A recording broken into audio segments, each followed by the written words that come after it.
Voix de l'enfer. Par Zipporah Mechala. J'étais en présence du Seigneur lorsque je suis entré dans le domaine spirituel.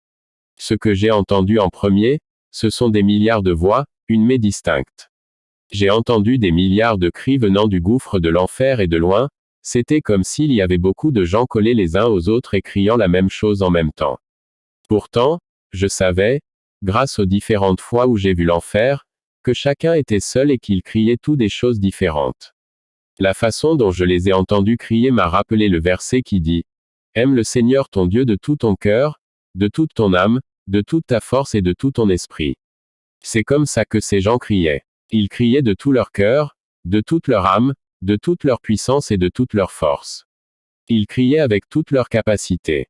J'ai vu les flammes doubler la hauteur de chaque personne et une grande vapeur s'élever comme des vagues d'eau dans l'abîme. Le Seigneur m'a permis de ressentir ce que ressentait chacun d'eux. J'ai vu qu'ils savaient qu'il y avait une porte pour sortir de l'enfer, mais ils ressentaient tout ce que l'on ressentirait en sachant qu'il y a une porte pour sortir d'un endroit mais que les clés avaient été jetées et qu'ils ne pourraient jamais en sortir. Ils ressentaient un grand désespoir. J'ai vu que chacun d'eux s'était dirigé vers la porte de cette partie de l'enfer dans l'espoir d'en sortir. Ils étaient par milliards debout devant la porte comme le sable au bord de la mer et chacun était encore dans les flammes et les tourments, pleurant et espérant s'en sortir. Ils criaient, « Ah, ah !» J'ai vu que la porte était une porte double et au milieu, là où les deux côtés se rencontraient pour se fermer, il y avait une ligne de lumière. Ce petit espace avait été laissé exprès pour augmenter leur tourment en leur faisant savoir qu'il y a un peu d'espoir mais que vous n'y arriverez jamais. Quand j'ai vu cela, j'ai réalisé à quel point Satan était injuste en trompant les gens avec ces choses inutiles et passagères du monde, uniquement pour les capturer dans de graves tourments pour toute l'éternité. Quand j'ai comparé les choses de ce monde à ce que j'ai vu, elles n'en valaient même pas la peine. Pas étonnant que Paul dise « Je considère toutes choses comme des crottes ». Le Seigneur Jésus-Christ m'a dit « As-tu vu de quoi je te sauve si tu m'obéis ?» Ces gens en enfer étaient tous des gens normaux comme vous. Ce ne sont pas des espèces différentes. Non, ils étaient tous des gens normaux comme vous et vivaient une vie normale sur terre. Ils sont allés à l'église le dimanche, ont prié, adoré et parlé des choses de Dieu, tout comme vous le faites maintenant. Je leur ai donné divers avertissements comme je vous le donne maintenant. Mais ils ont joué avec sainteté. Ils pensaient qu'ils pouvaient choisir à quelle partie de la sainteté ils voulaient obéir et certains pensaient qu'ils leur obéiraient plus tard. Dites à mes enfants qu'ils ne sont pas les auteurs de leur vie et qu'ils ne décident pas quand elle se terminera. Aujourd'hui, ce moment où ils entendent est le jour du salut. Gardez vos vêtements saints afin que le diable ne vous réclame pas. Quand vous mourrez dans le péché, je ne peux pas vous aider. Seul ce qui est saint entre dans mon royaume. Dites à mes enfants de ne pas prendre pour acquis leur chance de se repentir, car à tout moment, la mort peut leur coûter la vie. S'il vous plaît, ne me brisez pas le cœur en vous joignant à ces voix en enfer. Frères, s'il vous plaît, ne laissez jamais aucun de nous faire partie de ces voix qui crient en enfer. Shalom, n'est pas un jeu, mettez toute l'armure de Dieu. Le Seigneur Jésus-Christ m'a montré le rêve d'un chrétien attaqué par des démons. J'ai vu que cette personne était un vrai chrétien mais il avait beaucoup de mal à combattre les démons et il continuait à se déplacer d'un côté à l'autre en évitant leurs lances et ne pouvait pas les vaincre complètement. Je l'ai vu vêtu d'une partie de l'armure de Dieu mais il n'avait pas de cuirasse de justice. Il portait une chemise bleue normale mais n'était pas recouvert d'une cuirasse. Alors les démons continuaient de viser à lui faire mal à la poitrine. Il était couvert ailleurs et donc le seul endroit où les démons pouvaient attaquer était sa poitrine et ils essayaient de toute leur force de le frapper. Au même moment où la bataille se déroulait, j'entendais une chanson de rap chrétien. Alors le Seigneur m'a fait comprendre ce qui se passait. Les démons combattaient l'esprit de cet homme et jouaient cette chanson pour se moquer de lui.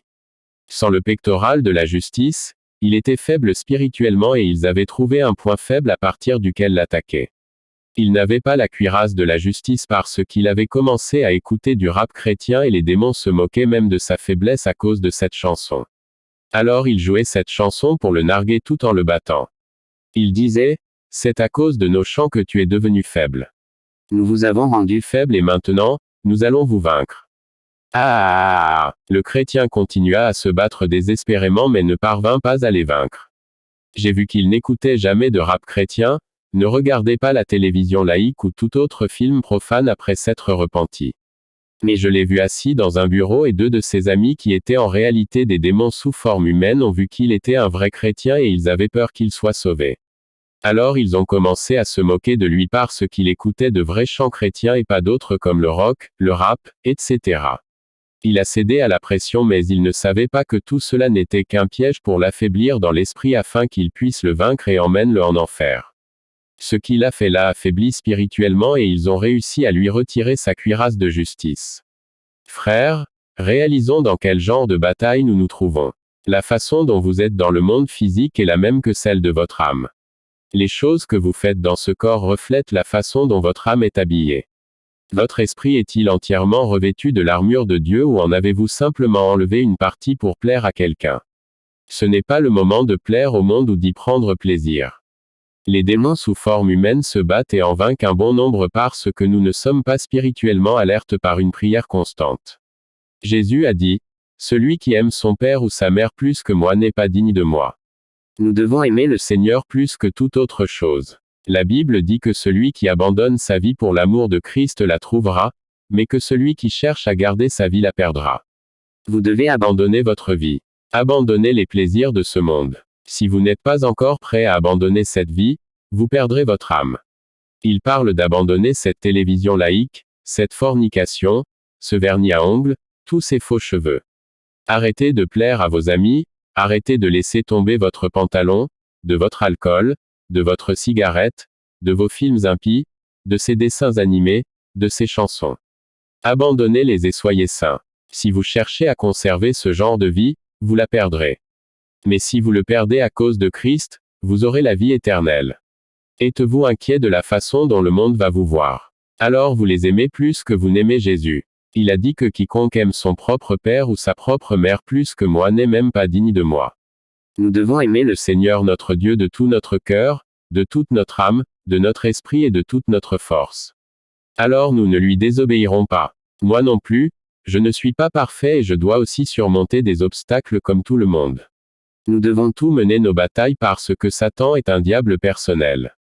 Il attaque chacun de nous individuellement et essaie de nous faire tomber. Soyons comme Paul qui dit, « Pourtant, en effet, je considère toute chose comme une perte à cause de l'excellence de la connaissance de Jésus-Christ mon Seigneur, pour qui j'ai subi la perte de toutes choses, et je les considère comme de la foutaise afin de gagner Christ. » Avons-nous effectivement tout perdu ou en conservons-nous encore certaines? Sommes-nous en train de dire que nous nous en débarrasserons plus tard comme si nous contrôlions l'enlèvement ou comme si nous choisissions quand mourir? Où serez-vous d'ici 2050? Est-ce que ce que vous faites maintenant en vaudra la peine? Les choses du monde vaudront-elles la peine d'être brûlées pendant des milliards et des milliards d'années sans fin? Imaginez combien de temps dure une journée. Seulement 24 heures. Si vous étiez enfermé dans une fournaise terrestre ardente pendant une seule journée entière, que ressentiriez-vous? Imaginez maintenant être dans le feu spirituel préparé pour le diable et tous ses démons pour l'éternité.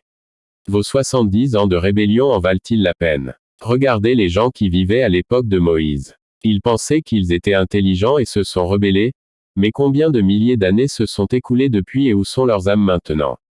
Leur rébellion en valait-elle la peine? Frères, demandons des yeux spirituels afin que nous puissions voir les choses comme notre Dieu les voit. Demandons le baptême du Saint-Esprit dans la prière et surmontons. Le diable est un menteur et le père de tous les mensonges. Il donne l'impression que les choses ne finiront jamais, mais nous savons tout que ce sera le cas. Les nombreux cimetières disséminés dans nos pays en sont la preuve. Concentrons notre esprit sur les choses d'en haut et non sur celles d'en bas. Shalom.